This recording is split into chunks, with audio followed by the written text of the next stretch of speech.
بسم اللہ الرحمن الرحیم۔ السلام علیکم میرے معزز سامعین اکرام، پچھلی ویڈیو میں ہم نے آپ کو بتایا تھا کہ نبی کریم صلی اللہ علیہ وآلہ وسلم کے لیے غم کا سال تھا، جس میں آپ کے چچا حضرت ابو طالب کا وصال ہوا اور آپ کی زوجہ حضرت خدیجۃ الکبریٰ کا وصال ہوا۔ آج کی ویڈیو میں ہم آپ کو بتائیں گے کہ نبی پاک صلی اللہ علیہ وآلہ وسلم نے طائف کا سفر کیا اور طائف میں آپ کے ساتھ جو کچھ ہوا وہ اس ویڈیو میں آپ ضرور جانیے گا۔ چلیں ویڈیو کا ہم آغاز کرتے ہیں۔ طائف کا سفر۔ آپ کے چچا ابو طالب کے انتقال کے بعد قریش کھل کر سامنے آ گئے۔ ایک روز انہوں نے آپ کو پکڑ لیا۔ ہر شخص آپ کو اپنی طرف کھینچنے لگا اور کہنے لگا، یہ تو وہی ہے جس نے ہمارے اتنے سارے معبودوں کو ایک معبود بنا دیا۔ ایسے میں حضرت ابوبکر صدیق رضی اللہ تعالیٰ عنہ تڑپ کر یکدم آگے آ گئے، اس بھیڑ میں گھس گئے۔ کسی کو انہوں نے مار کر ہٹایا، کسی کو دھکا دیا۔ وہ ان لوگوں کو آپ سے ہٹاتے جاتے اور کہتے جاتے تھے، کیا تم ایسے شخص کو قتل کرنا چاہتے ہو جو یہ کہتا ہے میرا رب اللہ ہے؟ اس پر وہ لوگ حضرت ابوبکر صدیق رضی اللہ تعالیٰ عنہ پر ٹوٹ پڑے اور انہیں اتنا مارا کہ وہ مرنے کے قریب ہو گئے۔ ہوش آیا تو حضور اکرم صلی اللہ علیہ وآلہ وسلم کی خیریت معلوم کی۔ پتہ چلا کہ خیریت سے ہیں تو اپنی تکلیف کو بھول گئے۔ شوال 10 نبوی میں حضور اکرم صلی اللہ علیہ وآلہ وسلم طائف تشریف لے گئے۔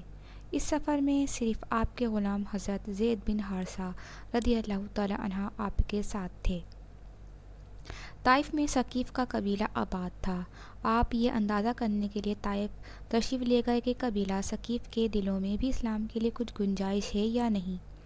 آپ یہ امید بھی لے کر گئے تھے کہ ممکن ہے یہ لوگ مسلمان ہو جائیں اور آپ کی حمایت میں اٹھ کھڑے ہوں۔ طائف پہنچ کر آپ نے سب سے پہلے اس قبیلے کے سرداروں کے پاس جانے کا ارادہ کیا۔ یہ 3 بھائی تھے، ایک کا نام عبد یالیل تھا، دوسرے کا نام مسعود تھا اور تیسرے کا نام حبیب تھا۔ ان تینوں کے بارے میں پوری طرح وضاحت نہیں ملتی کہ یہ بعد میں مسلمان ہو گئے تھے یا نہیں۔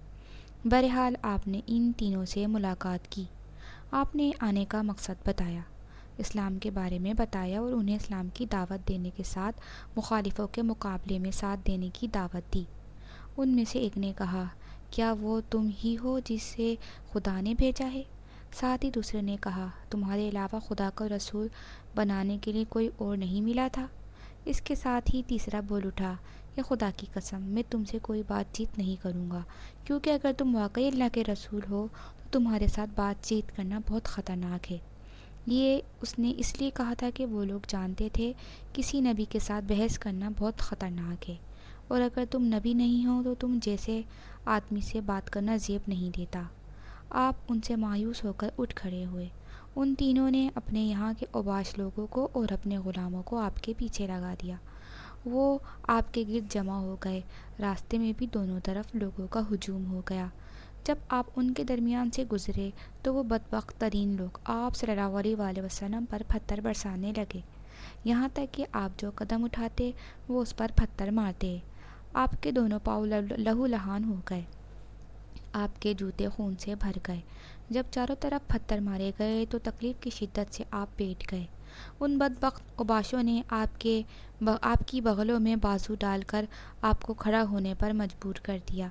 جو ہی آپ نے چلنے کے لیے قدم اٹھائے وہ پھر پتھر برسانے لگے۔ ساتھ میں وہ ہنس رہے تھے اور کہے لگا رہے تھے۔ زید بن حارثہ رضی اللہ تعالیٰ عنہ کا یہ حال تھا کہ وہ آپ کو پتھروں سے بچانے کے لیے خود کو ان کے سامنے کر رہے تھے۔ اس طرح وہ بھی لہو لہان ہو گئے، لیکن اس حالت میں بھی انہیں آپ صلی اللہ علیہ وآلہ وسلم کی فکر تھی، اپنی کوئی پرواہ نہیں تھی۔ ان کے اتنے زخم آئے کہ سر پھٹ گیا۔ آخر آپ صلی اللہ علیہ وآلہ وسلم اس بستی سے نکل کر ایک باغ میں داخل ہو گئے۔ اس طرح ان بدبخت ترین لوگوں سے چھٹکارا ملا۔ آپ اور زید بن حارثہ رضی اللہ تعالیٰ عنہ اس وقت تک زخموں سے بالکل چور ہو چکے تھے اور بدن لہو لہان تھے۔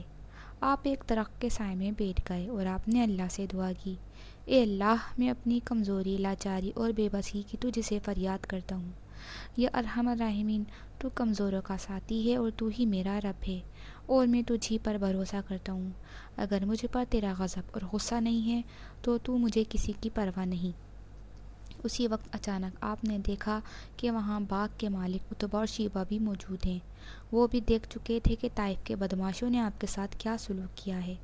انہیں دیکھتے ہی آپ اٹھ کھڑے ہوئے، کیونکہ آپ کو معلوم تھا کہ وہ دونوں اللہ کے دین کے دشمن ہیں۔ ادھر ان دونوں کو آپ کی حالت پر رحم آ گیا۔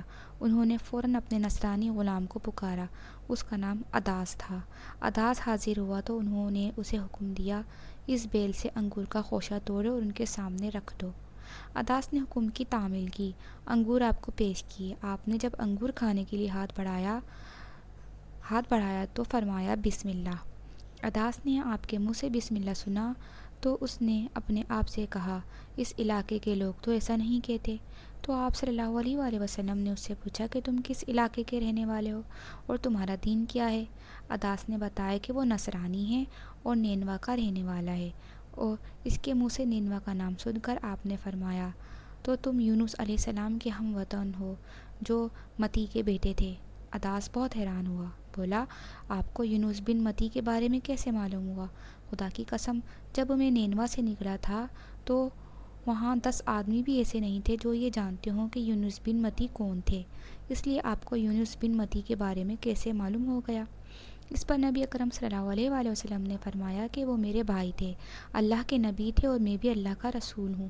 اللہ تعالیٰ ہی نے مجھے ان کے بارے میں بتایا ہے اور یہ بھی بتایا ہے کہ ان کی قوم نے ان کے ساتھ کیا سلوک کیا تھا۔ آپ کی زبان مبارک سے الفاظ سنتے ہی عداس فوراً آپ کے نزدیک آ گیا اور آپ کے ہاتھ اور پیروں کو بوسہ دینے لگا۔ باغ کے مالک عتبہ اور شیبہ دور کھڑے یہ سب دیکھ رہے تھے۔ انہوں نے عداس کو آپ کے قدم چومتے دیکھا تو میں سے ایک نے دوسرے سے کہا، تمہارے غلام کو تو اس شخص نے گمراہ کر دیا۔ پھر عداس ان کی طرف آیا تو ایک نے اس سے کہا کہ تیرا ناس ہو، تجھے کیا ہو گیا تھا کہ تو اس کے ہاتھ اور پیر چھونے لگا تھا؟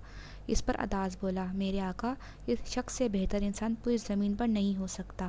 اس نے مجھے ایسی بات بتائی ہے جو کوئی نبی بتا سکتا ہے۔ یہ سن کر عتبہ نے فوراً کہا، تیرا برا ہو، اپنے دین سے ہرگز مت پھرنا۔ ان عداس کے بارے میں آتا ہے کہ یہ مسلمان ہو گئے تھے۔ عتبہ اور شیبہ کے باغ سے نکل کر آپ قرن ثعلب کے مقام پر پہنچے۔ یہاں پہنچ کر آپ نے سر اٹھایا تو ایک بدلی آپ پر سایہ کیے نظر آئی۔ اس بدلی میں آپ کو جبرائیل علیہ السلام نظر آئے۔ انہوں نے آپ سے کہا، آپ نے اپنی قوم یعنی بنی ثقیف کو جو کہا اور انہوں نے جو جواب دیا، اس کو اللہ تعالیٰ نے سن لیا ہے اور مجھے پہاڑوں کے نگراں کے ساتھ بھیجا ہے، اس لیے بنی ثقیف کے بارے میں جو چاہیں اس فرشتے کو حکم دیں۔ اس کے بعد پہاڑوں کے فرشتے نے نبی کریم صلی اللہ علیہ وآلہ وسلم کو پکارا اور عرض کیا، اے اللہ کے رسول، اگر آپ چاہیں تو میں ان پہاڑوں کے درمیان اس قوم کو کچل دوں یا انہیں زمین میں دھسا کر ان کے اوپر پہاڑ گرا دوں۔